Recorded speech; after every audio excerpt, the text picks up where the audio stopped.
رضا علی گیلانی صاحب کے اوپر بڑی تنقید کی جا رہی پاکستان تحریک انصاف کے ورکرز کی جانب سے کہ ایک جانب تحریک انصاف کا ٹکٹ لے کر ہمدردی لے رہے ہیں، جبکہ دوسری جانب میاں منظور خان وٹو صاحب کی صورت میں تحریک انصاف کی مخالفت کر رہے ہیں۔ پاکستان تحریک انصاف کے ساتھ آپ نے ایک الیکشن لڑا 2018 کا، اب انہوں نے آپ کو ٹکٹ نہیں دیا یا آپ نے خود ٹکٹ نہیں دیا؟ کہ اب اس وقت آپ کے پاس موقع ہے اس نظام کو بدلنے کا، اور اس کا ایک ہی حل ہے کہ آپ صحیح نمائندے منتخب کریں اور وہ نمائندے اپنے علاقے میں منتخب کریں جو نون کو ہرانے کی صلاحیت رکھتے ہیں۔ نیوز ون میں آپ کا میزبان فیاض شرازی آپ کی خدمت میں حاضر ہے۔ میرے ساتھ موجود ہیں سابق MNA میاں خرم جہانگیر وٹو صاحب، سابق وزیر اعلیٰ پنجاب میاں منظور احمد خان وٹو صاحب کے صاحبزادے ہیں۔ ان سے جانتے ہیں کہ آئندہ الیکشن میں کیا وہ اپنے حریف کو شکست دے پائیں گے یا نہیں۔ السلام علیکم میاں صاحب۔ وعلیکم السلام، کیا حال ہے؟ الحمدللہ میاں صاحب۔ میاں صاحب، آپ کے والد محترم سابق وزیر اعلیٰ پنجاب رہے ہیں، سابق وزیر اعلیٰ ہیں اور NA 138 سے الیکشن لڑنے جا رہے ہیں۔ ان کے مد مقابل پاکستان تحریک انصاف کے حمایت یافتہ میاں ارشد مہار صاحب میدان میں اترے ہیں۔ آپ تو خان کے سپاہی تھے اور خان صاحب نے آپ کے مد مقابل اپنا کینڈیڈیٹ کھڑا کر دیا۔ دیکھیں، پہلی بات تو یہ ہے کہ ہم لوگ پاکستان تحریک انصاف کے ٹکٹ ہولڈر رہے ہیں 2018 کے الیکشنز میں، اور جو 5 سال کا عرصہ ہم لوگ جیسے کھڑے رہے ہیں وہ ظاہر ہے پتہ ہے پارٹی کو بھی، لیکن پارٹی کی اپنی پرائرٹیز ہوں گی یا ان کی جو بھی مجبوریاں ہوں گی۔ انہوں نے جو پچھلا الیکشن تھا ابھی یہ جو جس میں کینسل ہوا، اس میں انہوں نے وہاں مقامی کچھ لوگوں کو، پارٹی کے لوگوں کو ٹکٹس وغیرہ دی ہیں۔ تو لامحالہ طور پہ ہم لوگ وہ لوگ ہیں کہ جو ایک نظریے کے ساتھ چل رہے ہیں، اور نظریہ ہمارا کیا ہے کہ جن لوگوں نے پاکستان میں مہنگائی کی ہے، بے روزگاری کی ہے، جنہوں نے انصاف کا قتل عام کیا ہے، اور جنہوں نے پچھلے 30 سالوں سے اس ملک کا بیڑا غرق کیا ہے، تو ہماری سیاست ان کے خلاف ہے، ان کے خلاف ہم لوگ برسر پیکار ہیں۔ ہمارا کسی وجہ سے جو بھی پارٹی کی اپنی پرائرٹیز ہوں گی، لیکن ہم تو اب دیکھیں ہم آزاد الیکشن کانٹیسٹ کر رہے ہیں، اور ہمارا اس میں بڑا کلیئر آبجیکٹیو یہ ہے کہ ہم نے مسلم لیگ نون کو ہرانا ہے ہر صورت، اور پھر انشاءاللہ تعالیٰ جب جیتیں گے تو اس کے بعد جیسے ہماری پبلک ہے، عوام ہے، جیسے ہمارا وہ فیصلہ کرنا چاہیں یا جو ہمیں مشورہ دیں گے انشاءاللہ تعالیٰ ہم اس کے مطابق چلیں گے۔ میاں صاحب، آپ کے گھرانے کو سیاسی قداور شخصیات اور سیاسی جماعتیں اپنے لیے خطرہ سمجھتے ہیں، آخر کیا وجہ ہے؟ میرا خیال ہے کہ ہر سیاسی جو جماعت ہوتی ہے اس میں کچھ سیاسی جو بونے ہوتے ہیں نا وہ موجود ہوتے ہیں جو قداور شخصیات سے ڈرتے ہیں، لیکن اس میں یہ ہوتا ہے کہ جو پارٹی لیڈرشپ ہے انہوں نے بیلنس رکھنا ہوتا ہے، انہوں نے لے کے چلنا ہوتا ہے۔ تو یہ تو اب ان جماعتوں کو اپنا دیکھنا چاہیے، احتساب کرنا چاہیے، یا اپنی ایک جو پارٹی کا سسٹم ہے اس کو دیکھنا چاہیے، لیکن ہمارا اب کسی سے کوئی مطالبہ تو نہیں ہے۔ ہم لوگ تو اپنا آزاد، ہمارا اب تعمیر وطن گروپ ہے جو پوری تحصیل میں الحمدللہ ہم نے لانچ کیا ہے، وہ ہم اس میں کانٹیسٹ کر رہے ہیں، بلکہ پورے پنجاب میں بھی ہم لوگوں نے ایک نوجوانوں کا فورس ہے وہ بھی بنائی ہے، SMT کی بھی بنائی ہے۔ تو ہم کوشش کریں گے کہ ایک اپنا ایک ایجنڈا اور ایک منشور جو ہے، جو میرے والد محترم میاں منظور احمد وٹو صاحب کا جو ان کی خدمات ہیں، جو ان کی شخصیت ہے، جو ان کا ایک برانڈ اپنا بنا ہوا ہے، وزیر اعلیٰ وہ رہے ہیں 3 دفعہ، اور انہوں نے پورے پنجاب میں بہت سارے کام کیے، مالکانہ حقوق سے لے کے، اور بہت ساری چیزیں انہوں نے خاص طور پہ رورل ایریا پہ انہوں نے بڑا فوکس کیا تھا، تو ہم انشاءاللہ تعالیٰ اس کو بھی لے کے چلیں گے۔ جی میاں صاحب، آپ کے گھرانے کو نہ صرف پاکستان میں بلکہ پوری دنیا میں سیاسی شناخت حاصل ہے، اس کے باوجود پچھلے 2 الیکشن میں آپ کے گھرانے میں سے ایک بھی آپ سیٹ پر کامیاب نہیں ہو سکے۔ کیا یہ کہا جا سکتا ہے کہ یہ سیاسی جو آپ کی مطلب ایک موروثی سیاست کے خاتمے کا سائرن تو نہیں ہے؟ لیکن بات یہ ہے کہ پچھلا جو 2018 کا الیکشن ہے اس میں نے جو ووٹ تھے میرے 50,000 ووٹس تھے، میرا جیتنے والے سے 2-4 ہزار کا فرق ہے۔ میری بہن کا روبینہ شاہین کا بھی اسی طرح سے 43,000 ووٹ تھا، ان کا بھی 2-4 ہزار کا فرق ہے۔ میرے فادر جو ہیں ان کا 1,10,000 ووٹ انہوں نے لیا، اور ان کا کوئی 8-10 ہزار کا۔ ہم لوگ تو پچھلا الیکشن ہم سمجھتے ہیں کہ ہم جیتے ہیں، لوگوں نے ہمیں جتایا ہے، لیکن جنہوں نے ہرانا تھا انہوں نے ہمیں ہرایا ہے، اور ہمیں نہیں ہرایا بلکہ پورے ضلع کو انہوں نے ہرایا ہے۔ اور اس دفعہ کون لوگ تھے؟ وہ جو خلائی مخلوق ہراتی ہے پاکستان میں، جو فیصلے کرتی ہے ڈرائنگ روموں میں بیٹھ کے، کسی سے بات تو اب ڈھکی چھپی نہیں ہے، سارے جہان کو اس بات کا پتہ ہے. اور ہم لوگ تو سمجھتے ہیں کہ جو عوامی حق نمائندگی ہے وہ لوگوں کے پاس ہونا چاہیے، نہ کہ کوئی لوگ ڈرائنگ روم میں بیٹھ کے کسی کو جتا دیں، کسی کو ہرا دیں. یہ اختیار بالکل اس دفعہ عوام کو اپنا حق جو ہے وہ واپس لے کے ان لوگوں کو بتانا چاہیے کہ نہیں، یہ پاکستان ہمارا پاکستان ہے، اس پاکستان کو ہم نے حاصل کیا ہے، یہاں ہمیں جینے کا حق ہے، یہاں ہمیں ووٹ کا حق ہے، یہاں ہمیں آزادی کا حق ہے، یہاں پہ ہمیں اپنے نمائندے شفاف طریقے سے منتخب کرنے کا حق ہے. اور جب تک یہ حق لوگ نہیں لیں گے تب تک پاکستان میں صحیح معنوں میں ترقی نہیں ہو سکتی. میاں صاحب، اکاڑا میں 2 بڑے سیاسی دھڑے ہیں، تعمیر وطن گروپ اور شاہ مقیم گروپ. دونوں میں بڑے اختلافات تھے سیاسی طور پر، اب اکٹھے ہو گئے ہیں. اکاڑا کی جو نشست ہے NA 137 کی، یہاں سے سید رضا علی گیلانی صاحب پاکستان تحریک انصاف کے حمایت یافتہ امیدوار ہیں قومی اسمبلی کے، جبکہ آپ کے والد محترم NA 138 سے آزاد حیثیت سے الیکشن لڑ رہے ہیں. وہاں پہ پاکستان تحریک انصاف کا امیدوار کوئی اور ہے، میاں ارشد مار صاحب. تو یہ کیا آپ کا پینل بنا ہے؟ مطلب کہ ایک جانب رضا علی گیلانی صاحب ادھر تحریک انصاف کے ساتھ کھڑے ہیں، دوسری جانب آپ تحریک انصاف کی مخالفت کر رہے ہیں. دیکھیں، وہ ہوا ایسے کہ ہمارے جو فیصلے تھے الائنس کے، وہ تو ٹکٹیں ملنے سے پہلے کے ہو چکے تھے. شاہ مقیم گروپ یقیناً ان کی اپنی اہمیت ہے، تعمیر وطن گروپ اپنی جگہ پہ، اور ہمارا یقیناً سیاسی بھی تھوڑا رہا پچھلے کچھ عرصے میں، لیکن اب ہمارے جو ڈیسیجنز ہیں وہ ٹکٹ ملنے سے پہلے کے ہو چکے ہیں. تو میں سمجھتا ہوں کہ جو کمٹمنٹ ہوتی ہے سیاست میں وہ بڑی اہمیت کی حامل ہوتی ہے. آپ کسی سے کمٹمنٹ کرتے ہیں، آپ کسی سے وعدہ کرتے ہیں، آپ پورا کرتے ہیں کہ نہیں کرتے ہیں، ٹھیک ہے. تو مجھے تو بڑی یہ خوشی کی بات ہے میرے لیے کہ جو شاہ مقیم گروپ نے کمٹمنٹ کی وہ اپنی کمٹمنٹ پوری کر رہے ہیں، جو ہماری کمٹمنٹ ہے ہم ان کی کمٹمنٹ پوری کر رہے ہیں. اور دیکھیں، بات یہ ہے کہ وہ PTI کے ٹکٹ پہ لڑ رہے ہیں، مور کے نشان پہ. ان کے والد صاحب ہمارے ساتھ مور کے نشان پہ وہاں پہ کانٹیسٹ کریں صوبائی سیٹ پہ، میاں صاحب بھی مور کے نشان پہ، بھائی بھی مور کے نشان پہ، ٹھیک ہے جی. سو یہ جو سیٹوں کا بیسیکلی الائنس ہے، دیکھا جائے تو یہ تو نون کے خلاف ہے، اور جو بھی اس میں جیسے بھی جیتے گا الٹیمیٹلی تو اس نے نون کے خلاف ہی جانا ہے نا جی. یہ کہا جا سکتا ہے کہ آپ بھی PTI میں جائیں گے جیتنے کے بعد؟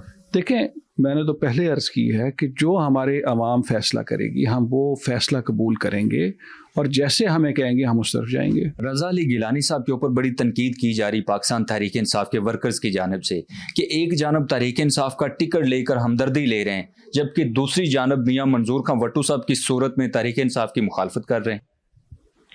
دیکھا جائے تو دیکھیں، اس وقت تو جو مین کویشچن ہونا چاہیے وہ یہ ہونا چاہیے کہ جو اس وقت پاکستان میں جس جماعت نے اس ملک کا نقصان کیا ہے ہر لحاظ سے، معاشی طور پہ بھی، سیاسی طور پہ بھی، سماجی طور پہ بھی، اگر پاکستان کو کسی نے صحیح معنوں میں نقصان دیا ہے تو وہ ہمارا ٹارگٹ نمبر 1 کیا ہے؟ وہ ہے کہ ہم نے سب نے مل کے مسلم لیگ نون کو اور اس شیر کو شکست دینی ہے. وہ چاہے الائنس کی صورت میں ہو، چاہے کسی کا PTI کا ٹکٹ ہے. آبجیکٹیو نمبر 1 تو ہمارا یہ ہونا چاہیے، اور دوسرا آبجیکٹیو نمبر 2 یہ ہونا چاہیے کہ ہم اس کو ووٹ کریں جو واقعی ہی ان کو ہرانے کی صلاحیت رکھتا ہو. اب اگر جماعتوں نے اپنی جگہ پہ فیصلے کیے ہیں، کسی نے پیپلز پارٹی کا ٹکٹ لے لیا، کسی نے TLP کا ٹکٹ لے لیا، کسی نے فلانے کا، اب نعرہ تو بیسیکلی سارے یہی لگا رہے ہیں کہ جی ہم نے نون کو ہرانا ہے. لیکن یہ تو لوگوں نے اسیس کرنا ہے، ووٹرز نے اسیس کرنا ہے کہ ہرانے کی صلاحیت کون رکھتا ہے. الحمدللہ جو میاں صاحب کے کام ہیں، جو یہاں علاقے میں شناخت ہے، جو ڈیولپمنٹ ہے، اور جو اس وقت الائنس ہو چکا ہے، اس میں صرف اور صرف جو ہے یہ جو الائنس ہے یہی نون کو ہرانے کی صلاحیت رکھتا ہے. میاں صاحب، ایک سوال میرا آپ سے کہ پاکستان تحریک انصاف کے ساتھ آپ نے ایک الیکشن لڑا 2018 کا، اب انہوں نے آپ کو ٹکٹ نہیں دیا یا آپ نے خود ٹکٹ نہیں لیا؟ دیکھیں، میں اس میں یہی کہوں گا کہ یہ جماعتوں کے اپنے فیصلے ہوتے ہیں. انہوں نے کس حساب سے ٹکٹ دیا ہے، ٹکٹ انہوں نے نہیں دیا ہے، یہ ان کے اپنے ڈیسیجنز ہیں، اور اس میں لامحالہ طور پہ ہم کسی کو فورس تو نہیں کر سکتے نا کہ جی فیصلے آپ کریں. تو انہوں نے جس بھی حساب سے فیصلہ کیا ہے وہ جب رزلٹ آئے گا تو پتہ لگ جائے گا جی انشاءاللہ. میاں صاحب، پاکستان کی تاریخ کا بڑا ایک کہا جا رہا ہے کہ مشکل الیکشن ہے، اور ایک جماعت کو صحیح رگڑا لگایا جا رہا ہے، کچھ امیدواران کو کیمپین بھی نہیں کرنے دی جا رہی. آپ کو لگتا ہے کہ صاف شفاف الیکشن ہو پائیں گے؟ دیکھیں جی، اس پہ تو بڑا سیدھا سا موقف ہے ہمارا کہ یہ بالکل الیکشن جو ہے اس کو پورا ریگنگ کی طرف جا رہے ہیں. انتظامیہ ساری کی ساری انہوں نے جو ہے وہ لگائی ہوئی ہے اور ہر طریقے سے الیکشن کو مینیج کرنے کی کوشش کر رہے ہیں کہ کسی طریقے نون کو جتایا جائے, لاڈلے کو بٹھایا جائے اور تخت پاکستان جو ہے اس پہ میاں نواز شریف صاحب کو براجمان کر دیا جائے. تو وہ تو اپنی جگہ عوام سارا کچھ دیکھ ہی رہی ہے. سو اس میں تو میں یہی کہوں گا کہ اس وقت یہ لاسٹ چانس ہے پاکستان کے لوگوں کے پاس کہ وہ اپنی ووٹ کی عزت یا ووٹ کا اپنا وقار انہوں نے اگر واپس لینا ہے.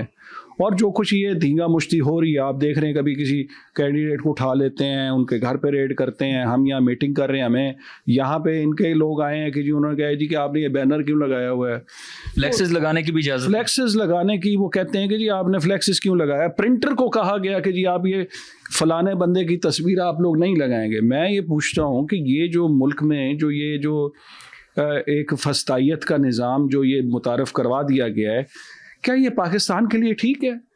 اگر پاکستان کے لیے ٹھیک ہے تو ٹھیک ہے, پھر آپ اس کو جاری رکھیں. اگر اس سے لوگوں میں نفرت بڑھ رہی ہے, لوگوں ریئیکٹ کر رہے ہیں, اور آپ پتہ کر کے دیکھ لیں, آپ تو میڈیا چینلز والے ہیں, آپ کو تو زیادہ بہتر پتہ ہے. آپ یہاں سے ابھی دیپال پور کا سروے کریں, آپ حویلی کا جا کے سروے کریں اور جا کے چیک کریں وہاں پہ لوگوں کی نبض دیکھیں کہ کیا ہے. 70% سے 80% جو لوگ ہیں وہ اس وقت ان کی حرکتوں کی وجہ سے اور ان کی یہ زیادتیوں کی وجہ سے لوگ ہماری طرف رجوع کر رہے ہیں اور ہمارا ساتھ دینا چاہتے ہیں. سپریم کورٹ تو کہہ رہی ہے کہ لیول پلینگ فیلڈ دی جا رہی ہے, تمام سیاسی جماعتوں کو, تمام امیدواران کو برابری کی سطح پہ کیمپین کرنے کی, اپنے جلد سے جلوس کرنے کی اجازت دی جا رہی ہے. وہ جو ایک ترازو ہے نا جو ایسے رکھا ہوتا ہے اور ایک وہ پکڑا ہوتا ہے, بس ہمارے پاکستان میں اور باقی ملکوں میں فرق یہ ہے کہ یہاں پہ وہ ترازو کی وہ جو مجسمہ ہے نا اس کے اوپر ایک کالی پٹی بندھی ہوئی ہے.